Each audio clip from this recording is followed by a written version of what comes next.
Soy Alicia Beltramino, restauradora de obras de arte. Hace casi 30 años que me dedico a la conservación y restauración de bienes patrimoniales y de obras de arte en general. Mi especialidad es pintura mural y técnicas de metalización.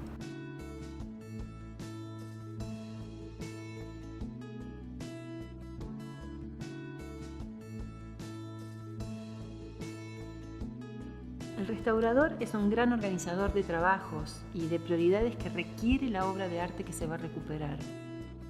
Su responsabilidad es con el pasado histórico porque tiene que respetar cada huella de la obra, con el presente con respecto a las metodologías, a los recursos y a las técnicas aplicables para la conservación del objeto, y con el futuro por la perpetuidad de la pieza a las generaciones venideras.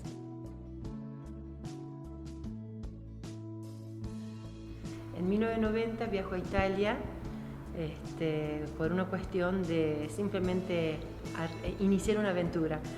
Y en Córdoba había estudiado la licenciatura en pintura en la Universidad Nacional.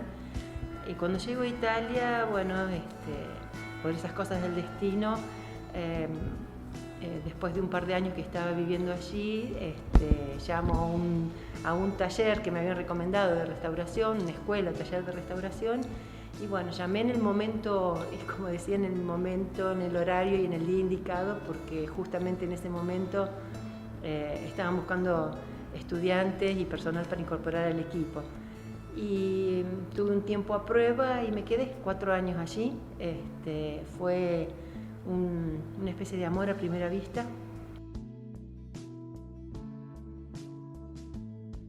Hace 10 años aproximadamente, poco más, poco menos, cuando se inician los trabajos de recuperación del claustro, se encuentra, sin quererlo aleatoriamente, restos de pintura decorativa que estaban por debajo de los muros, por debajo de las pinturas que habían sido superpuestas durante mucho tiempo.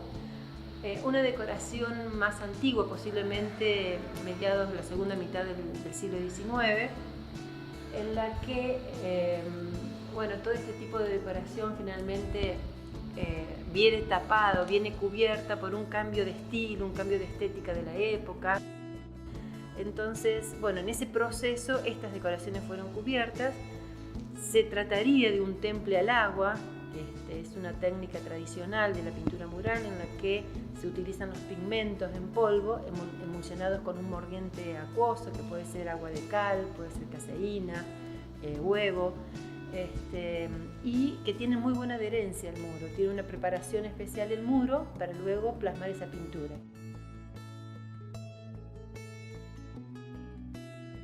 La diferencia entre un temple seco y un afresco es justamente en la preparación del soporte.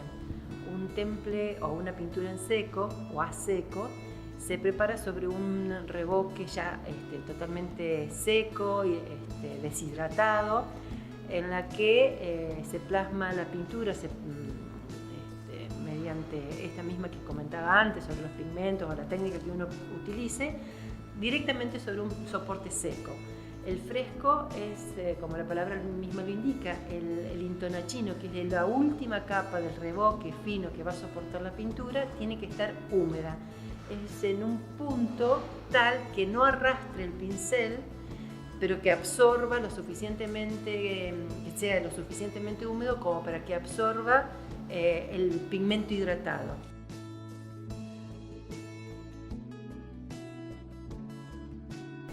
No se la sacaron.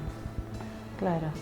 Acá nosotros tenemos ahí donde termina, digamos, el arco fajón. Esto es un arco fajón y ahí es donde termina en esa ménsula, digamos.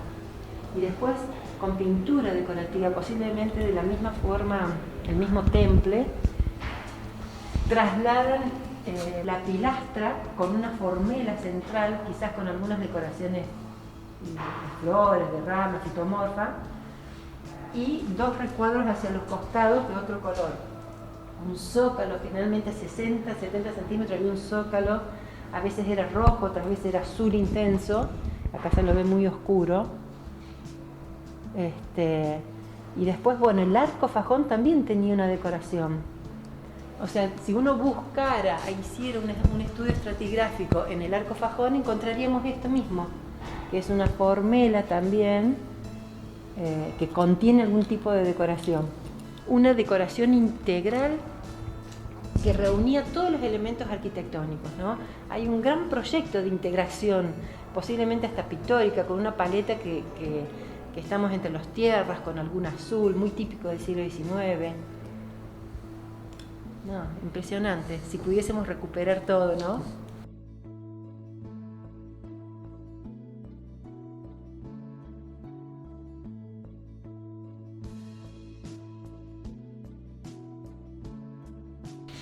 Cuando se hacen estos descubrimientos sobre las decoraciones que estaban encubiertas posteriormente a su concepción,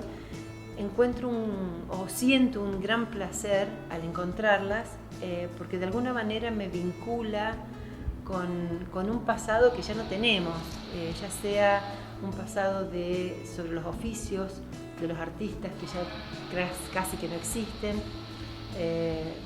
Me vincula a técnicas, a reconocer esas técnicas que tampoco se aplican o están tanto en uso.